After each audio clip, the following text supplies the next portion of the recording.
Talk to me. Talk to me. I love the things you say. Talk to me. Talk to me. In your own sweet gentle way.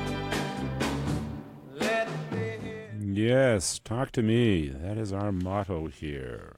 Good afternoon, Santa Fe and Los Alamos and environs. Welcome to Dialogue, your weekly call-in show where the conversation starts with you. This is Nigel here for MK and myself, the usual hosts for your show. Can you believe it is Thanksgiving already?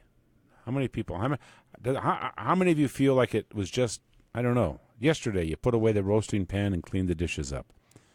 It's shocking how fast it comes around every year. I guess it's a side effect of getting older. Each year becomes a smaller slice of how long you've been around. And I'll tell you, it feels like it was just here.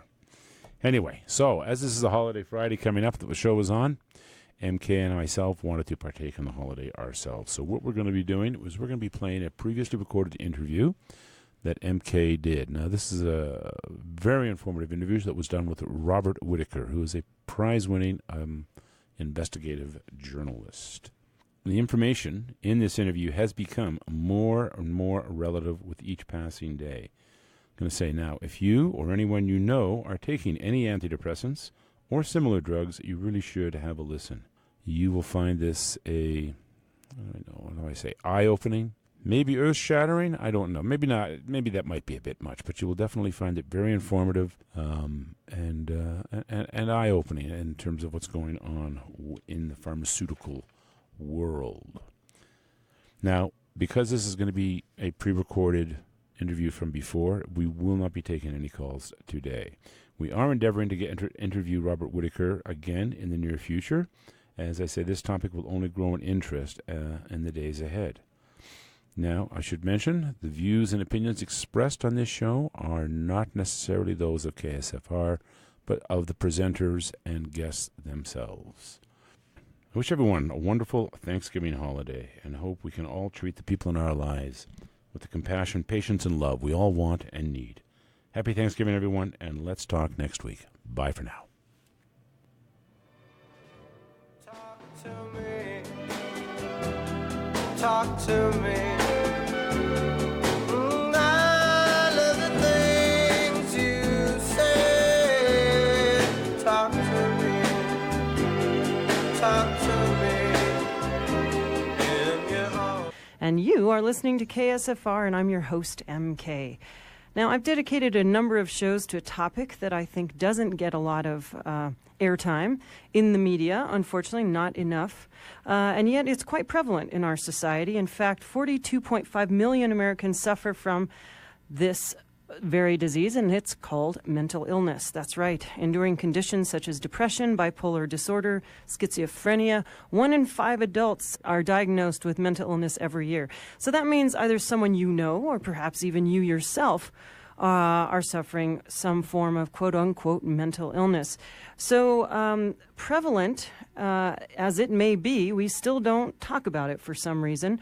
There's still a lot of stigma around this, but one of the ways that the medical establishment is attempting to clear the stigma away from us is to promote this notion of it being a biological chemical imbalance, and that these people who suffer these conditions really can't help it. And it's a biological imperative, and they have the answer. Many pharmaceutical companies are promoting the cure, but the question is whether or not the cure is actually working. And joining us today is someone who's going to shed a little light on that question. His name is Robert Whitaker. He's an award-winning investigative journalist and author of 4 books. He's here to talk to us today about one of his most renowned books called Anatomy of an Epidemic: Magic Bullets, Psychiatric Drugs, and the Astonishing Rise of Mental Illness in America. An earlier book named Mad in America was named one of the best science books in Discover magazine. He has an extensive background in medical science writing. He was a Knight Science Journalism Fellow at MIT, then Director of Medical Publications at Harvard Medical School. He's won several awards, including a George Polk Award for medical writing, and he's co-authored a series for the Boston Globe that was nominated for a Pulitzer Prize. He's one of the nation's most acclaimed critics of the current mental health care paradigm for treatment, as are his books, equally well acclaimed, and we are lucky enough to have him here with us today. Welcome, Robert. I understand you go by Bob. Can you hear me? Yes, I can, and it's a pleasure being here, and thanks for that very nice introduction. Well, thank you. I have to admit, everyone has their rock star, and I think you're my latest rock star. Well, that's very nice, but trust me, it doesn't fit. Yeah, I mean, I've watched all your videos on YouTube. I've been researching you for weeks, so I'm well informed. Trust me. So this is partially I am because I found myself on my own journey that I think you went through as you wrote your book, Anatomy of an Epidemic, and that was I found your lectures and your information in your book changing my mind. And the fact that you're so credible, that you use science to make your argument, is what stood out to me as being so unique and different and powerful about your argument. Because we hear a lot of kind of the, it's very easy when you talk about mental illness to get into the touchy-feely aspects of, there can be the argument of this is not a chemical imbalance because people. This is more of a mental, an emotional, psychological condition. So people kind of come from it from that perspective. But you actually didn't. You were along the ride with conventional wisdom that it is a chemical imbalance. But now you call yourself a heretic. So what's your premise of this? Well, no, I think this is really important and very true. I have a very conventional background, and certainly my reporting was always from within sort of a conventional narrative. Listen, you mentioned that series I co-wrote for the Boston Globe. One of the things we wrote about there was how awful studies were. There had been some studies we were looking at in which they had withdrawn antipsychotics from schizophrenia patients. And we said that's unethical because the drugs are like insulin for diabetes, and we talked about the chemical imbalance and that these drugs fixed a dopamine imbalance in the brain. So I had absolutely the conventional beliefs.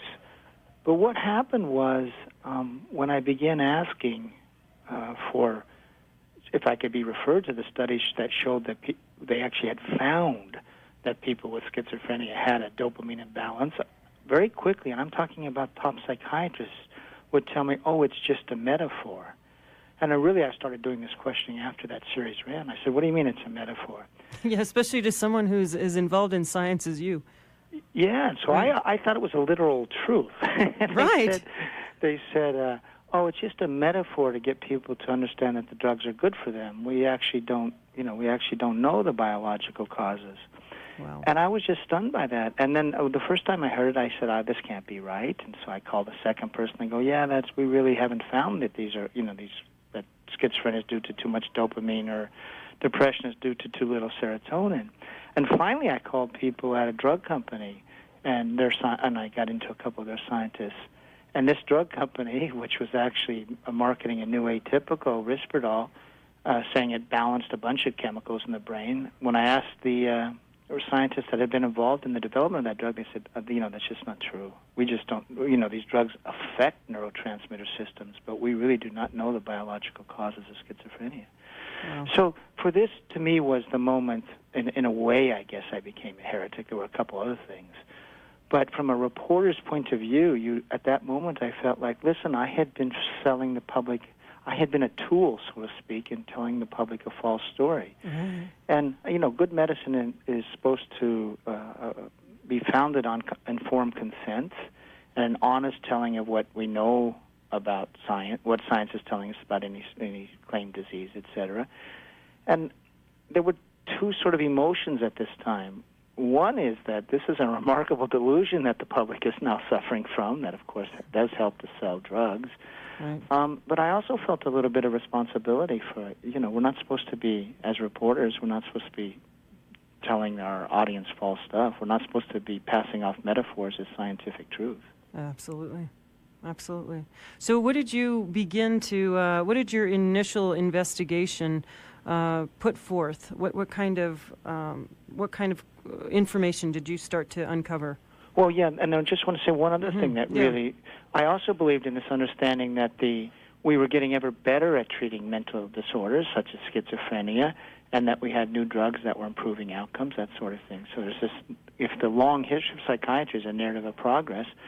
And then I came upon a study by the World Health Organization that compared schizophrenia outcomes for patients in 3 developing countries, India, Nigeria, and Colombia, with outcomes in the U.S. and other countries. And this were studies, one was 2 years and 5 years in length. And each time they found that outcomes were much better in the poor countries of the world.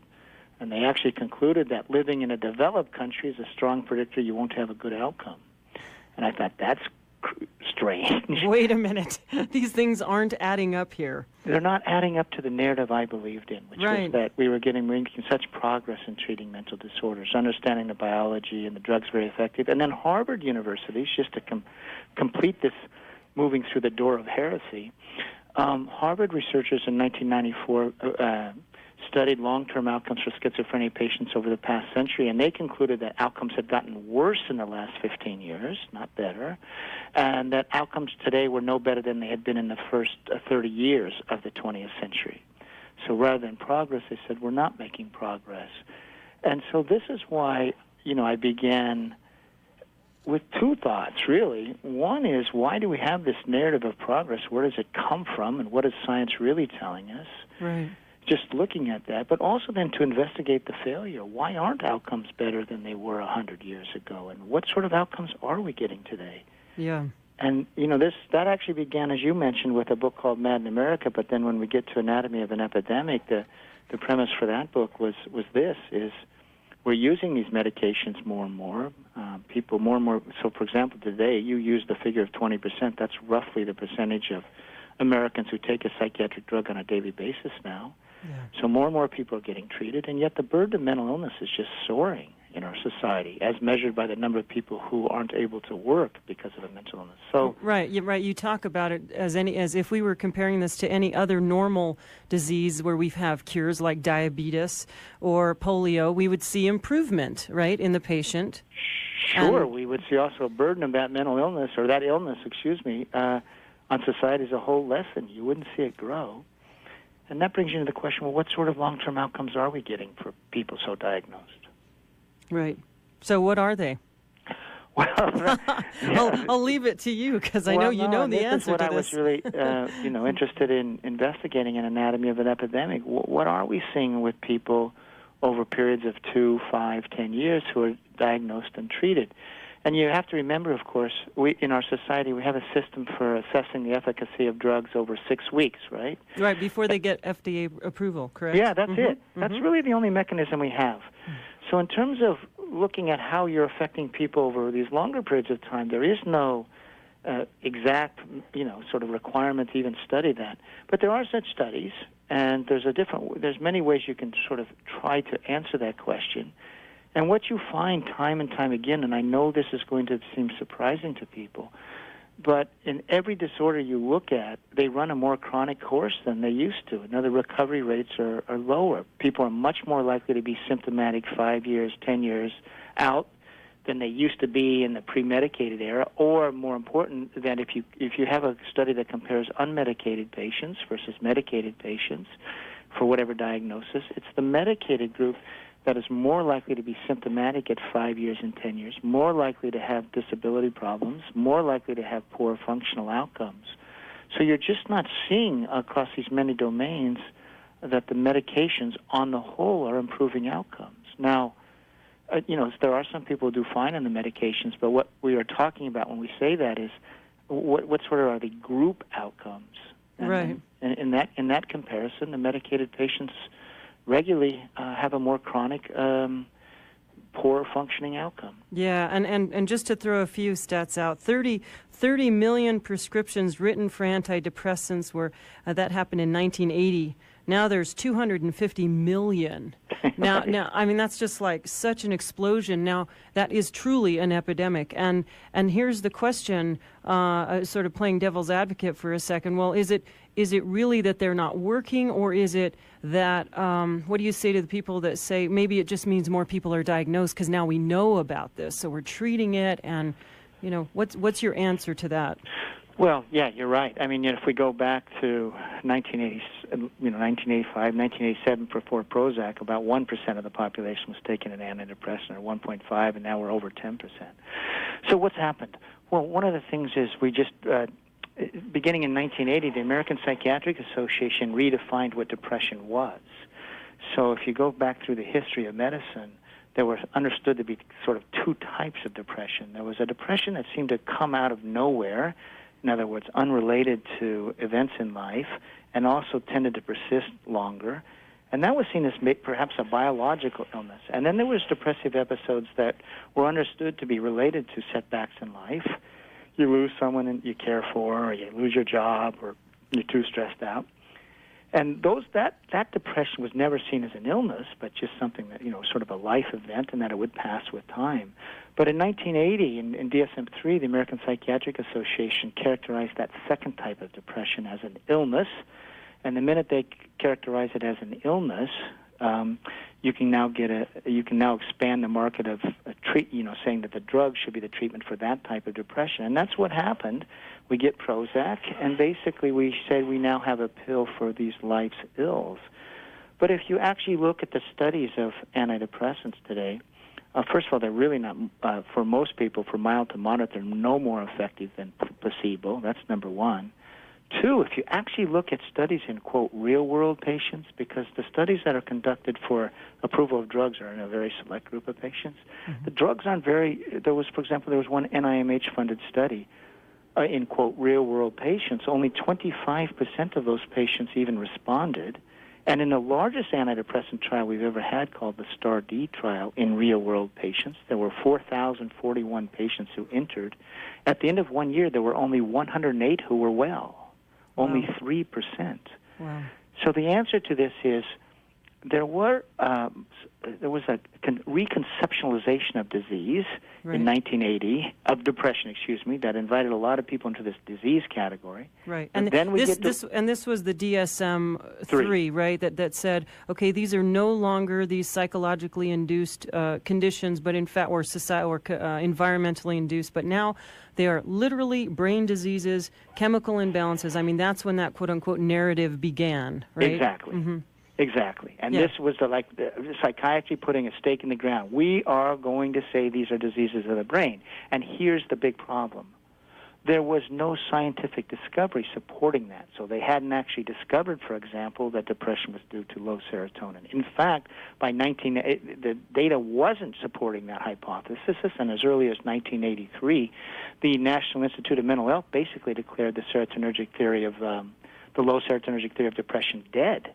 Right. But it keeps living as a way to promote this new disease model that the American Psychiatric Association wanted to promote, and of course the drug companies wanted to promote. And part of this you talk about as being due to the fact that psychiatry, right around that time, because the studies were not showing effective, the theories were not proving true in scientific study after scientific study, people were starting to sort of look at psychiatry as this sort of pseudoscience, right? It was sort of being touted as, maybe we don't want to include this in our scientific model. And then you had the rise in psychology and sociology as being effective treatments. And so you talk about psychiatry as needing to find a way to survive literally in the marketplace. Am I right about that? Absolutely. So if you see how did we get DSM-3 published in 1980, and why did the American Psychiatric Association reconceptualize all these problems as diseases of the brain? Especially when studies were saying exactly the opposite. Yeah, they weren't weren't supporting that change at all. Right. What happened was this. There were all sorts of threats to psychiatry and its legitimacy as a medical specialty. You had an anti-psychiatry movement in academic settings saying this medical specialty functions more as an agency of social control. Then in competition for the, quote, walking wounded, the anxious person, the person that wasn't going to the hospital but was just struggling with the everyday difficulties of life, there were all sorts of people offering therapies. Psychiatry had its talk therapy, but psychologists had talk therapies. There were social workers. And insurance companies were saying to psychiatry, well, we don't see, where's your therapy any more effective than these other therapies? Mm-hmm. Insurance companies were also saying to psychiatry, we want to pay for illnesses. We don't want to pay for these difficulties in life. So there was a sense that insurance companies were threatening to say to psychiatry, we're not paying for most of what you do. And there were also the most popular drugs at that time were the benzodiazepines, Valium and all, and they had been shown to be addictive in the 70s and actually leading to a sort of a problem of addiction in many, many sort of well-off and middle-class settings. So psychiatry took a look at itself and they said, we are being mocked. You had One Flew Over the Cuckoo's Nest, where the psychiatry is treated as sort of, a loose cannon, an oppressive agency. Right. We're fighting for our survival. So how do we restore our image in the American public? Our credibility. Because we're being mocked as, Freudians. And they said, let's put on the white coat. What is respected? It's the infectious disease doctor who has antibiotics for bacterial infections. Mm-hmm. And if we promote ourselves in that model as doctors in white coats who treat physical illnesses, that will restore our image, and it will also give us primacy in the therapeutic marketplace because we will be the doctors who describe the diseases, define the diseases, and we will have the product, drug, prescription. We're the ones who have the privileges to prescribe drugs to do that. So you can see that DSM-3 was born for guild interest, to promote the image of psychiatry as real doctors, and also to promote the idea that drugs would be the preferred therapy for those diseases. Yeah, and it was after this time in particular that we see this incredible explosion start to happen in the mental health realm. And we need to take a short break right now. We're going to come back in just a moment to look again and through Robert Whitaker's look at history and how things changed after that moment in time and the kind of astounding statistics we're looking at today. And we will be right back after these messages.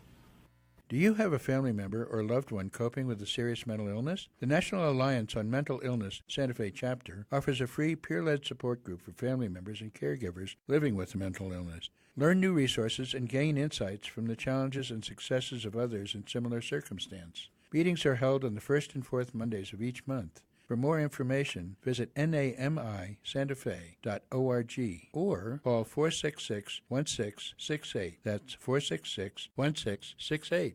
Be Well New Mexico is the state's official health insurance exchange, where individuals, families, and small businesses can compare and get ready to enroll in a health insurance plan. Be Well New Mexico provides help in finding low-cost or no-cost health insurance. To learn more, visit bewellnm.org. Information is available in English and Spanish. Open enrollment for health insurance ends December 15th. Donating your car, truck, van, SUV, boat, motorcycle, ATV, RV, trailer, or airplane to KSFR is fast, easy, and efficient. Simply call 833-300-5737 for information and to arrange a pickup of your tax-deductible donation. The number to call is 833-300-5737.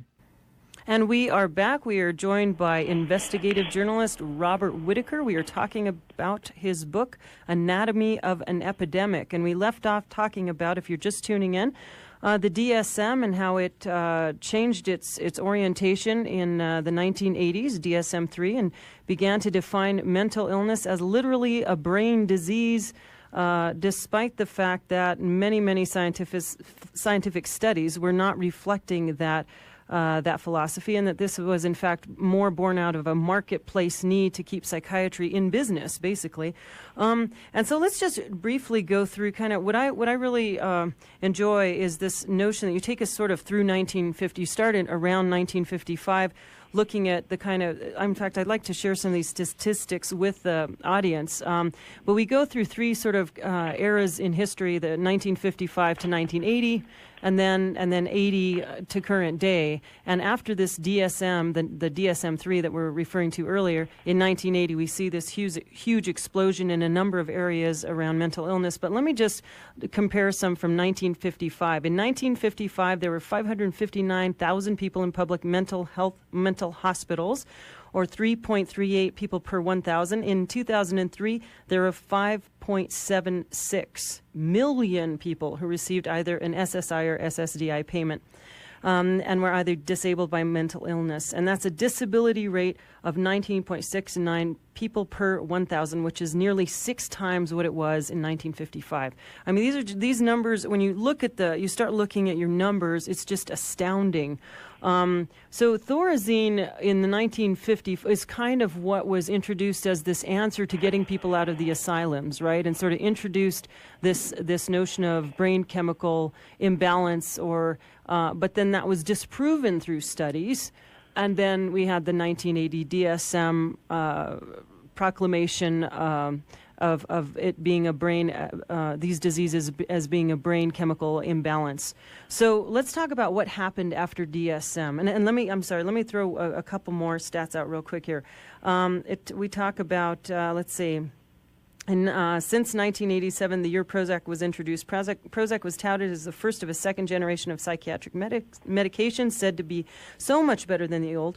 Prozac and the other SSRIs replaced the tricyclics, while the atypical antipsychotics, Risperdal, Zyprexa, etc., replaced Thorazine and the other standard neuroleptics. The combined sales of antidepressants and antipsychotics jumped from around 500 million in 1986 to nearly 20 billion in 2004. This is a 40-fold increase. So that's just one of the changes we saw. Can you talk about some of the other changes we saw after this DSM-3? Yeah, I mean, one of the things is, and again, I think just one little thing is, the chemical imbalance story is a story of where we're being told as a public that they have identified the pathology of these disorders, and we have a treatment for that pathology, which is, if you look in the history of medicine, that's basically the model for great medical advances. Right. And in terms of what we were really finding out is that the biological pathways were remaining unknown. That's the real difference here. Right. So if we look at and even to this day, correct? Is that still true? It's still unknown. Mm-hmm. Yeah. I mean, it's really a mystery.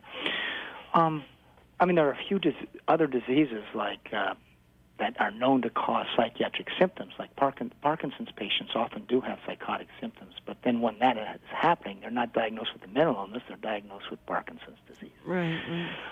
Here's the thing that I think is most notable. There's two things I think that, as we go forward.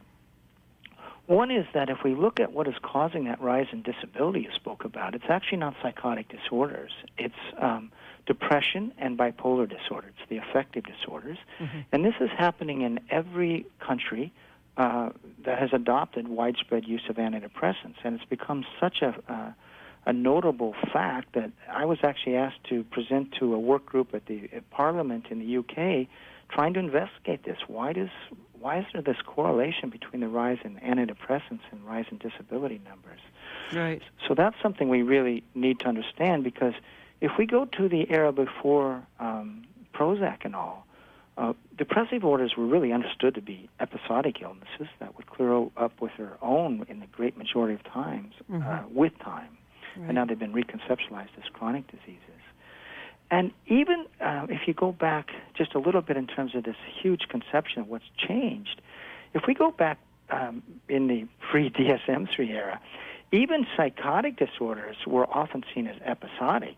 There was if you looked at all the first episode psychotic patients, many, really probably the majority would have an episodic problem, Right. and only a small percentage would become chronic. And now we've reconceptualized all those as chronic.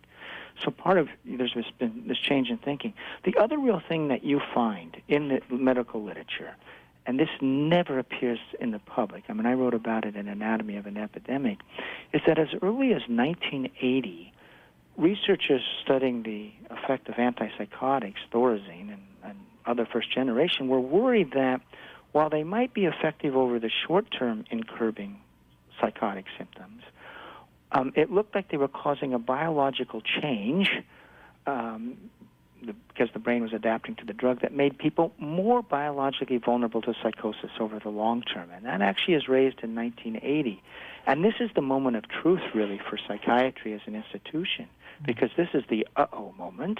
Right. If we have drugs that are actually inducing a change to make people more biologically prone, more likely to have chronic symptoms, and even more severe symptoms, what do we do with that information? Right. And the theory was called the dopamine supersensitive theory related to schizophrenia. And what happened was it was just too threatening. You see the institution of psychiatry saying, we're not going to investigate that. But then one of the things I did in Anatomy is, well, do we have evidence that this is indeed so?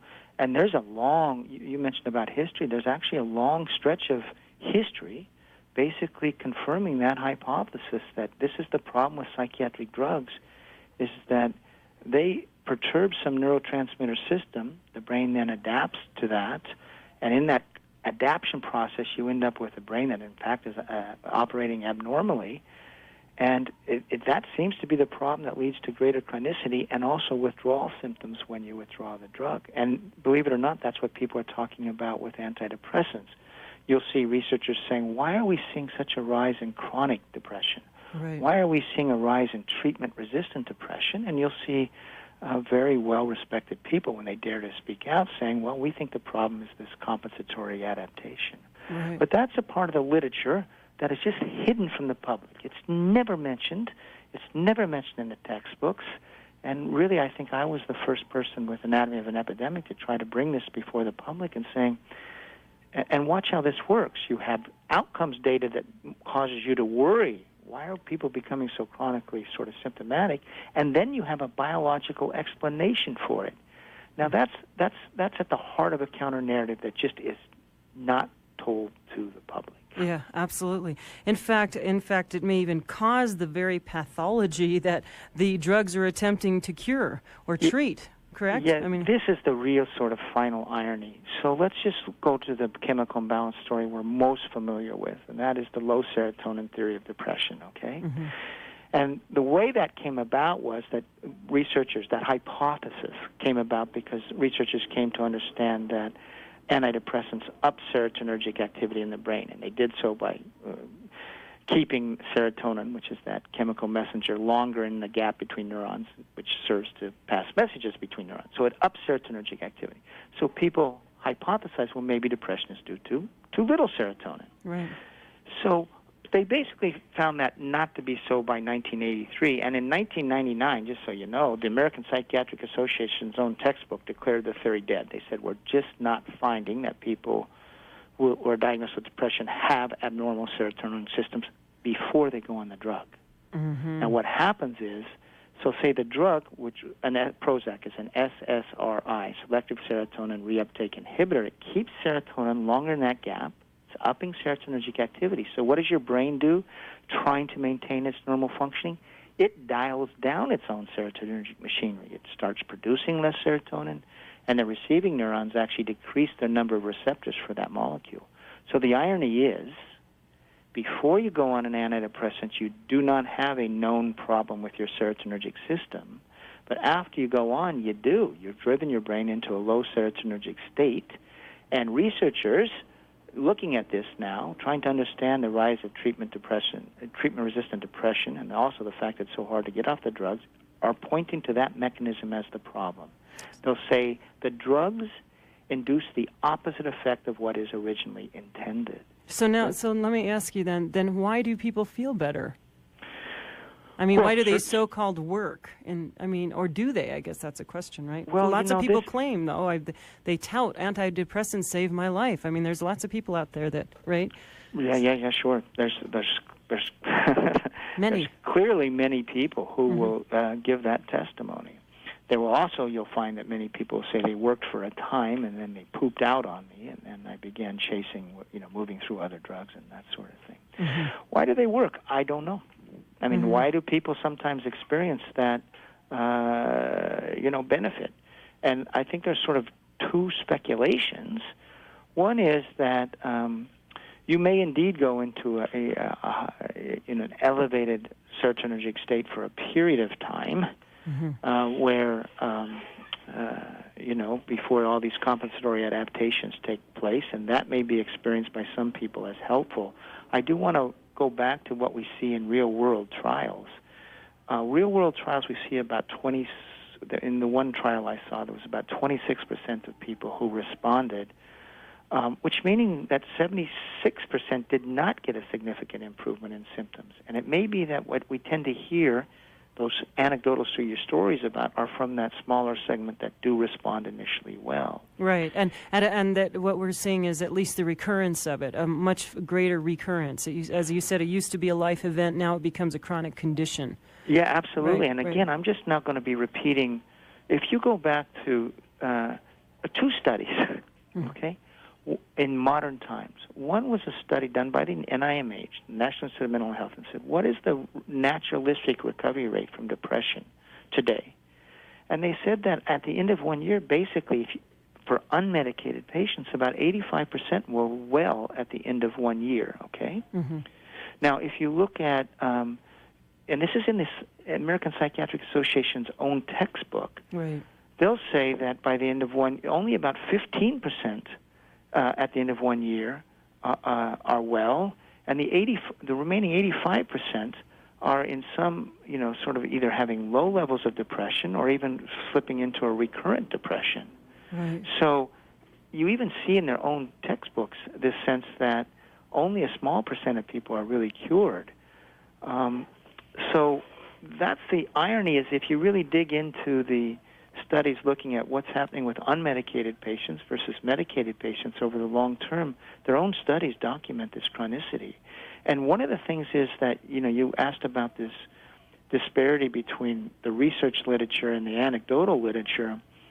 If you talk to a lot of people who've been on the medications, say antidepressants long term, and will say they're doing okay, many at the same time will complain about feeling like they can't really get engaged emotionally too much like they used to be. And so there may be a sense that one of the long-term effects is there's a sort of a numbing effect long-term, sort of a decrease in the ability to mount really full, robust emotional responses to the world, and that may be perceived by some as somewhat helpful.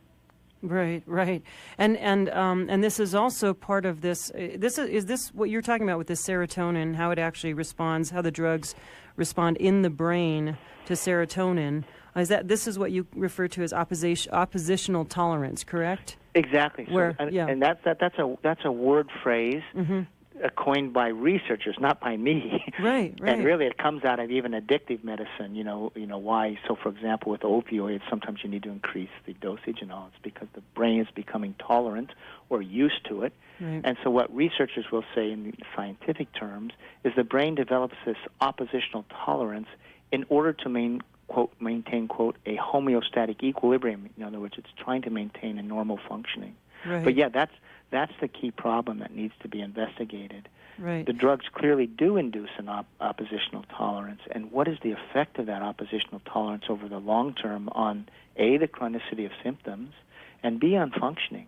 Right. So I'm gonna attempt to see if I can put this in lay people's terms, because I'm not a science journalist like you are. And so from what I understand, the serotonin, because the drug itself is producing serotonin in the brain or helping provide more serotonin to the brain somehow, which isn't entirely, I'm still not entirely clear, but nonetheless, that's what's happening. And so the brain stops. The brain tries to make an adaptation to this serotonin uptake. And so what it says is, there's more serotonin going on here, so I guess I have to produce less serotonin.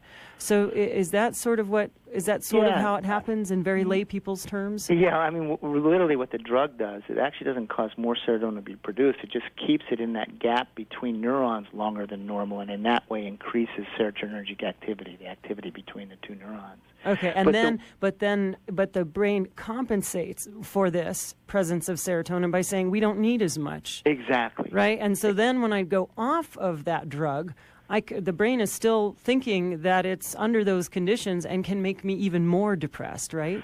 You'll get it's clear you'll get a lot of relapses because of that. And I think the metaphor that sometimes is easier to understand by the lay public is this. The brain acts as the drug acts as an accelerator on serotonergic activity, so your brain in response puts down the brake. Okay? Right. And this becomes the new model for how your serotonergic system operates. You have a drug with the foot on the accelerator, and your brain is putting the foot on the brake.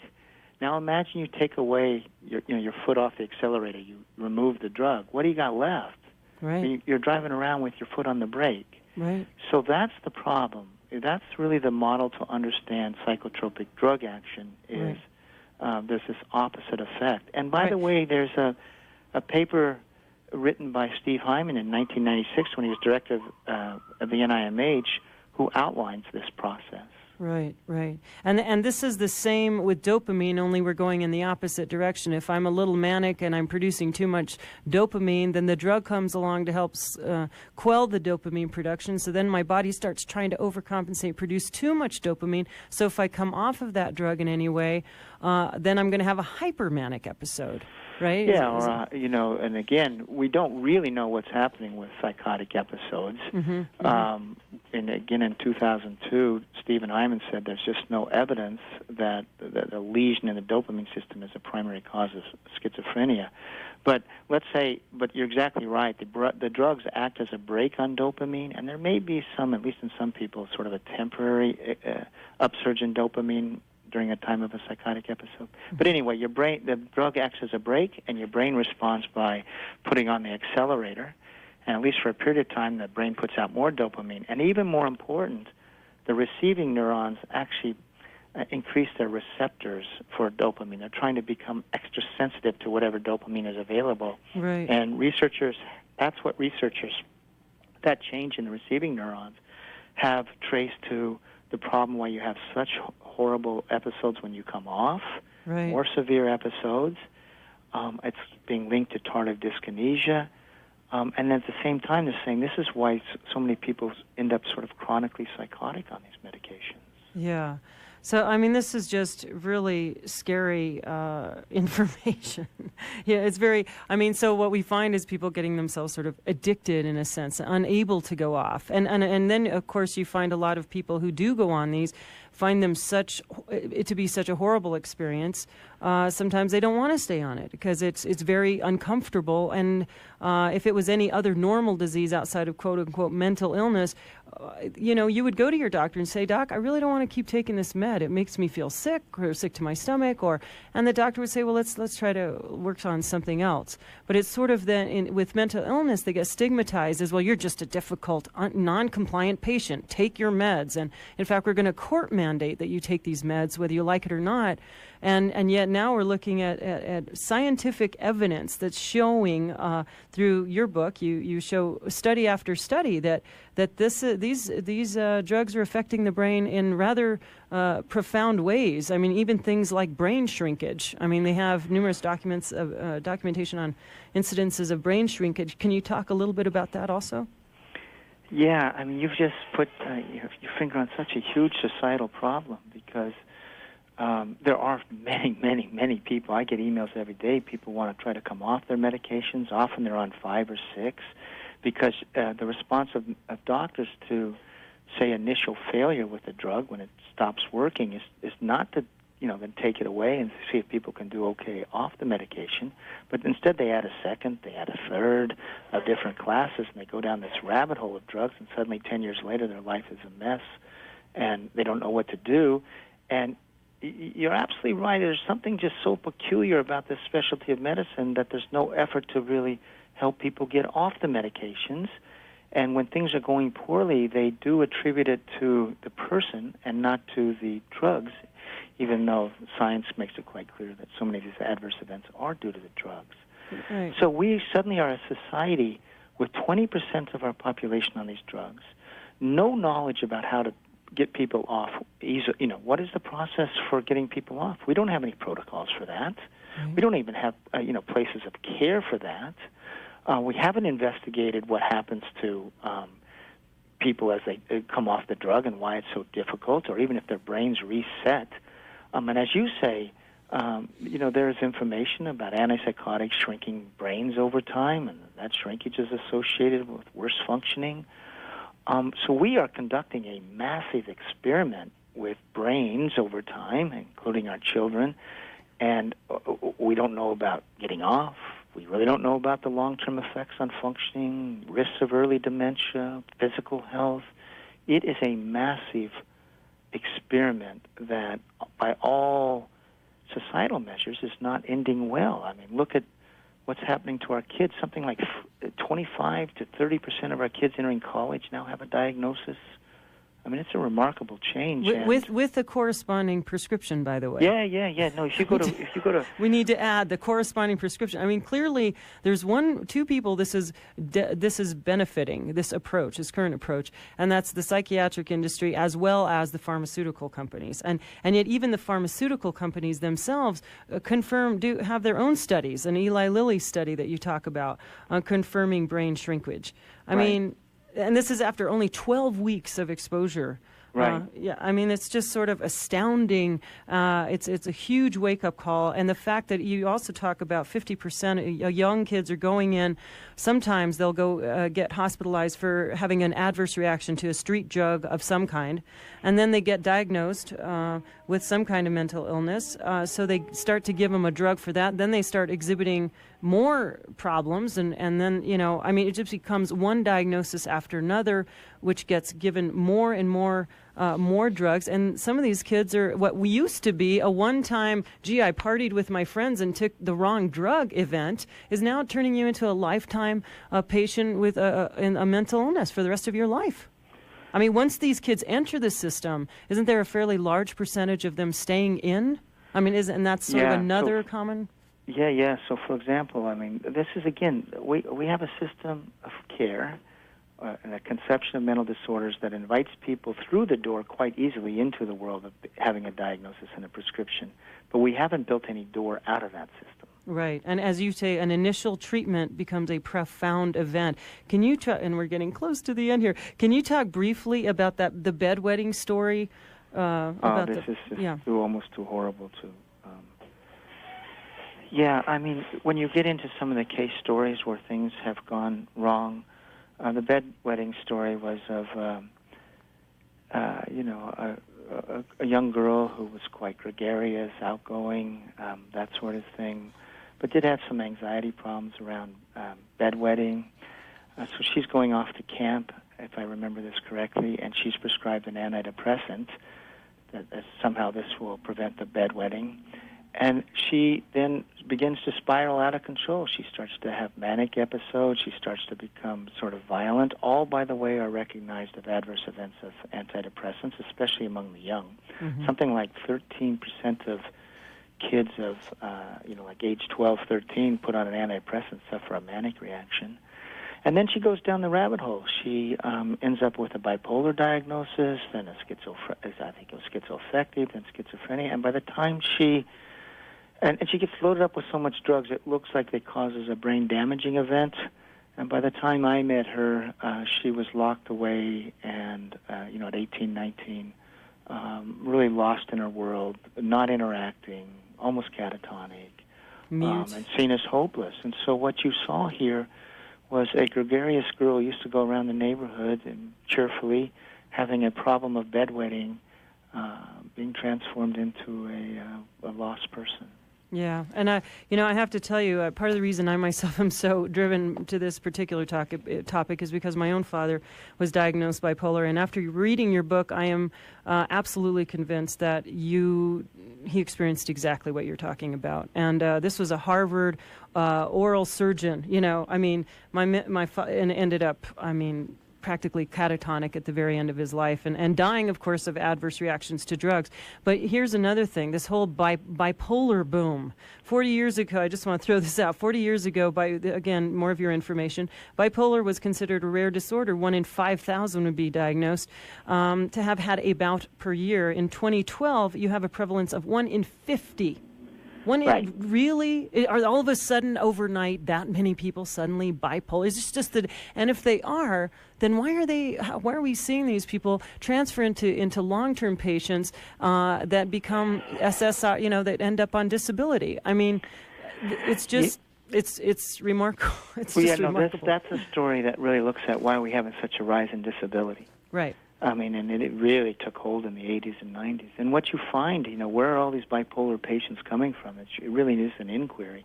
Right. Because, as you say, it used to be real. In fact, there's even data coming out of some other countries that it might even have been more infrequent than 1 in 5,000 in the pre-drug era. Right. So what's happening? Well, one, they have redefined bipolar. So, in other words, manic depressive illness was actually, you had to have psychotic features, you had to have both a manic and a depressive episode before you got diagnosed. And now, and I'm not being sarcastic here, you can be a little bit elated for 4 days and get your bipolar diagnosis. Yeah. So, you don't have to be even hospitalized. Right. But what are the pathways to a diagnosis today? Well, one is, in fact, illegal use of drugs.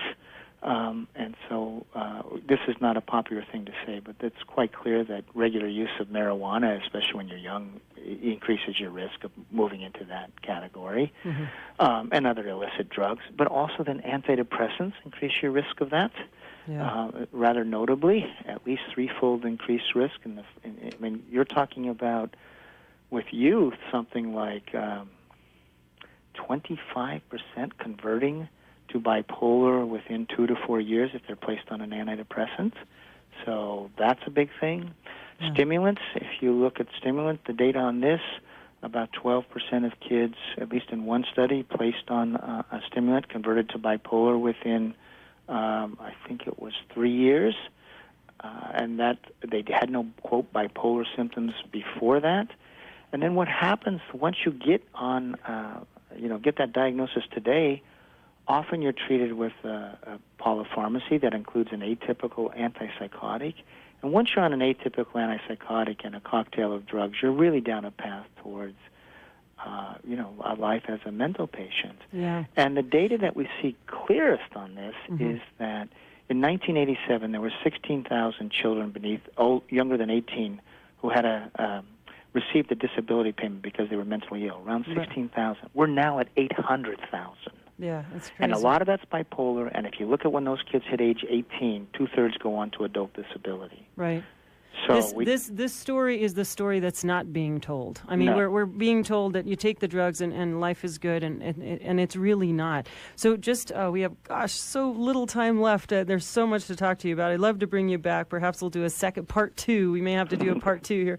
But this notion of how do we get out of this mess? It's clear that, as we said, the biggest beneficiaries of this system are psychiatry as well as pharmaceutical companies.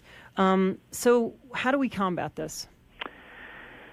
Oh, that's the $64 million question. I mean, I think we need is somehow to have a societal discussion about what science really is telling us at a societal level. I want to say no one should take this discussion as medical advice. It's not that. We're talking about a societal narrative that is false. We've organized ourselves as a society around a false narrative, and somehow we need, like your radio show, to start bringing out this counter-narrative that exists in the science of mainstream psychiatry. That's the important part here. Exactly. And we somehow have to make this narrative known piece by piece, and that's the big challenge. And then once that narrative can be known, that narrative of real science, we as a society could figure out, well, what do we want to do in terms of to help people who struggle with their minds and children who struggle in various ways. Yeah, and I think the biggest piece is to hear this information and start reflecting in our own lives. Oh my gosh, is this what happened to my father? And I'm unfortunately concluding that, I think it was exactly what happened to him. And I know that I'm not alone. So all I can do is encourage people to speak out about their situations, to maybe not be so easily swayed by the mainstream, as we say, narrative. The chemical imbalance theory is a narrative given to us by the psychiatric and pharmaceutical industries, not scientifically proven. If anything, science is going in the opposite direction. Excuse me. Well, Robert Whitaker, I want to say Anatomy of an Epidemic is the name of your book. We have 15 seconds left. And can they find you at robertwhitaker.com? Is that where we find you? Mad in America? Find it, the easiest way is madinamerica.com. Madinamerica.com. We'll see you there. Well, I hope everyone enjoyed this interview. If you have or had any questions, please call us in the weeks to come during our next shows. And we will be doing more on this particular topic. It is a very important one. So have a wonderful Thanksgiving once again, and we'll talk to you soon. Bye-bye. Talk to me.